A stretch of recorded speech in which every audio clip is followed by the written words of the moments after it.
Ako si Jaymar Morales ng Sarayosa Nueva Ecija. Mga Agwaps TV, halina kayo. Malulupet na kalapati ay silipin ninyo.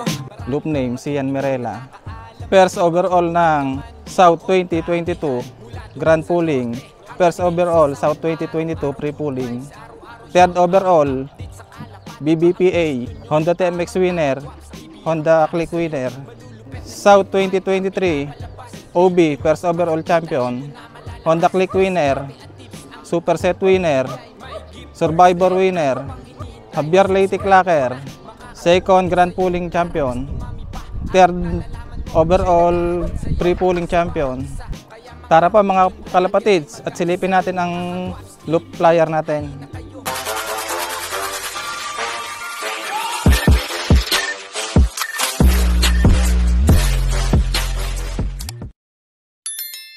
Pare, anong kwanto? Anong station o anong department ng mga kalapati mo to?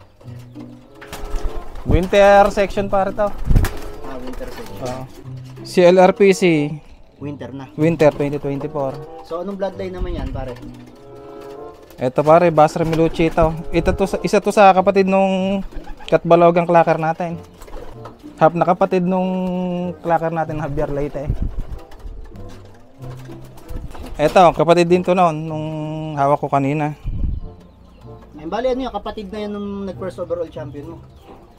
Oo, mga half kon niya, mga half kapatid niya. Mga kadugo na talaga. Mga kadugo. Bali, ang mga gamit naming line dito, almost Basra Milucci talaga. May pasok na lang ng mga Biberman, Emil.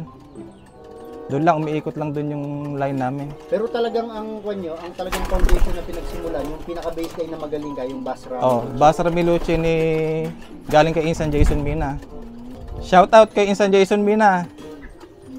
Mga Agwaps, ito yung ibon ni Pare Jaymar. So tahimik lang kasi na lumalaro to dito sa amin. So talagang ibon niya na lang yung nagpapakita mga Agwaps kung gaano kagigilas. Ayan, so makikita naman natin sobrang kikinis. So ngayon mga Agwaps, pupunta tayo dun sa mga syempre yung mga foundation niya mga Agwaps, yung mga gamit niya ng breeder para makita nyo rin yung itsura. Lalong lalo na sobrang dami nang nagtatanong sa atin kung ano raw ba yung mga bloodline ng mga nagpe-first overall champion. So tara, Pare Jaymar, idalaw mo kami dun sa mga breeder natin. Tara po dito sa ating breeder section. Bali, ito yung pauwi natin ng Katbalogan nung unang laro natin ng South 2021. Katbalogan finisher siya. Etong kak na yan, finisher din siya ng Santa Margarita naman. Nakalaro sa GR.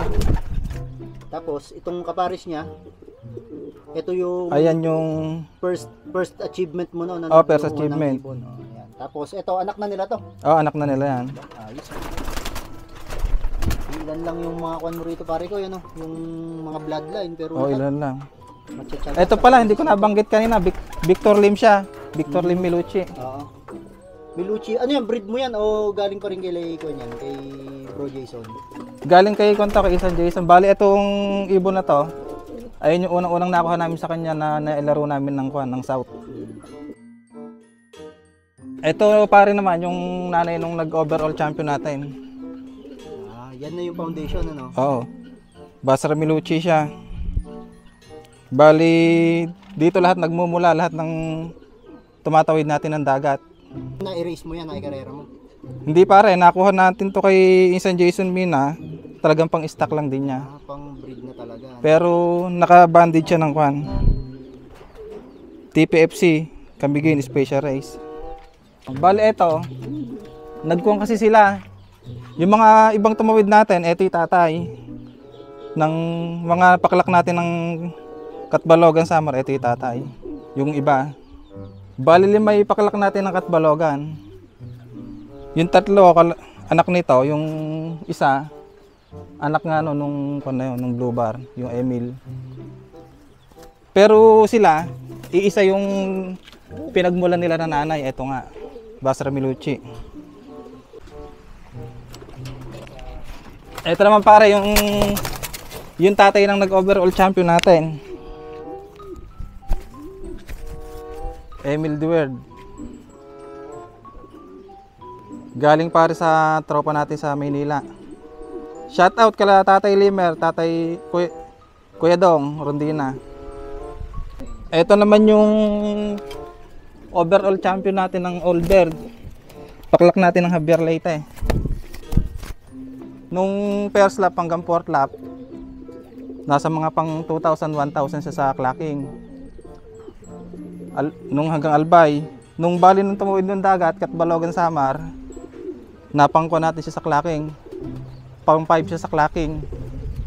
Tapos nung Javier naman, pang 11 siya, day 2. Pang 11 pip sa clacking. First place ng Old Bird. Second place ng Grand Pooling, third place ng Pre-Pooling. Survivor winner, Superset winner. So yun mga kagwaps, bali ito yung ibon na nagpa-first overall na naman kay Pare Jmar. So kasi nung 2022 pare ko yan, nag-first overall ka.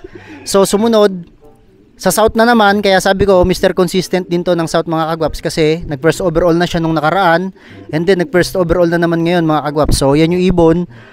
Tahimik lang to mga kagwaps na nag-iibon dito sa Saragossa. Kung yung iba nabablog ko, sila Boss B, sila Puno Ministro, pero yung mga silent killer, sabi nga nila, yung mga tahimik na naglalaro dito, napaunlakan tayo mga kagwaps para na mablog natin kasi sobrang dami na nagtatanong kung sino raw ba yung nakaraan na JNH Morales. Tapos ngayon pare ko, ano yung yung love name nyo ngayon? Si Ian Mirela. Si Ian Mirela, nung nakaraan pare ko, hindi ko rin alam yun eh. Ang dami ka ako laging pauwi eh. Sino ba yun? Sabi ko, so si Pare Jmar pala yun. So yun, tanong ko lang pare ko, ilang taong ka na baling naglalaro? Bali ko na, 3 years na. 3 years na. Tapos sa 3 years na yun, yung lahat ng South mo pare ko, magaganda resulta, no? Oo, bali, nung unang laro natin, medyo ayos na rin dahil newbie pa tayo noon. Ayun, habang tumatagal, mas pagagandahin ko natin yung nagiging standing natin sa South. Ayun, so ibig sabihin sa 3 season niya ng South, sa loob ng 3 taon mga kagwaps, yung first season niya, nakakuha siya agad ng Superset winner. Yun yung time na merong issue, kay Gato issue, and then yung sumunod first overall na pare ko, yan o, first overall, and then ngayon nag first overall na naman mga kagwaps, kaya consistent talaga to ng South. So ngayon, marami nagtatanong, Pare Jmar, ano ba yung maipapayo mo sa mga papasok pa lang sa Pigeon Racing, papasok pa lang sa club race, sa mga newbie? Ano yung masasabi mo para maganda yung maging simula nila ng pagkakarera ng kalapate? Ang maipapayo ko lang sa mga newbie, kung talagang gusto niyang pasukin yung larangan ng Pigeon Racing, doon na kayo kumuha sa talagang magaganda yung linyada, sa talagang mga winning line. Tapos enjoy nyo lang yung karera, tutok sa ibon, sa conditioning, balang araw makakamit nyo rin tagumpay. Shout out kay Insan Jason Mina, kay Master Lino Parungaw, Kuya Mel, Pare Chris, tsaka sa buong team Saragossa, kay Insan Arnel Timbang,